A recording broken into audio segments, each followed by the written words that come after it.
कांग्रेस से बीजेपी में आए नेताओं को कभी भी मैं स्वीकार नहीं करूंगा। पूर्व मंत्री भूपेंद्र सिंह ने यहां पर सागर में यह बात कही है और इस बयान को लेकर अब चर्चाएं फिर से गर्म हो गई है। सागर में पूर्व मंत्री और खुरई विधानसभा से विधायक भूपेंद्र सिंह ने कांग्रेस से बीजेपी में आने वाले जो नेता है उनके खिलाफ मोर्चा खोल दिया है। उन्होंने मंच से कहा कि कभी बीजेपी कार्यकर्ताओं को जो प्रताड़ित कर रहा है, जो पार्टी को मैं कभी भी स्वीकार नहीं करूंगा। उन्होंने कहा है कि जो बीजेपी का कार्यकर्ता है वह जमीन पर रहकर लड़ाई करता है, कई लोगों के सिर तक फूट जाते हैं और अब जो नेता यहां पर भाजपा में आए हैं ऐसे नेताओं को मैं कतई भी स्वीकार नहीं करूंगा।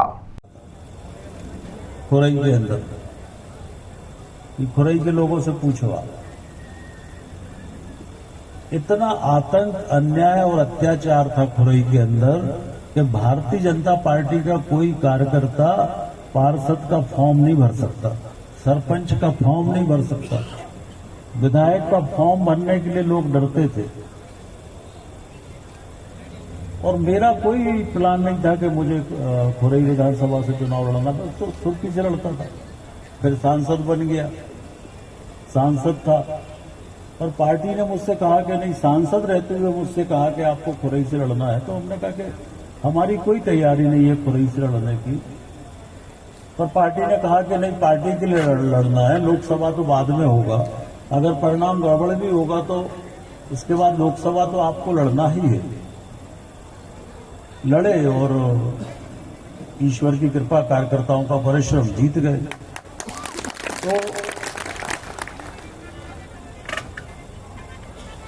आज के हमारी वहां के कार्यकर्ता के प्रति जिम्मेदारी नहीं है क्या? तो उस कार्यकर्ताओं को किन कठिनाइयों में काम करना पड़ा जब वो दृश्य ध्यान में आते हैं।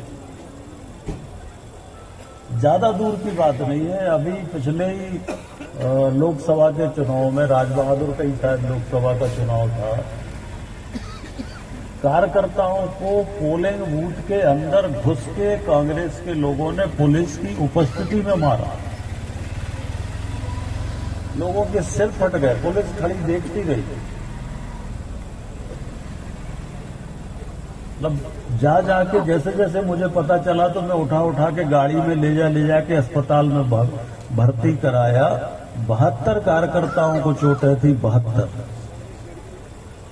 सोमेश भी थे उसमें, सोमेश भी हो गया, शायद राजबहादुर का ही चुनाव था।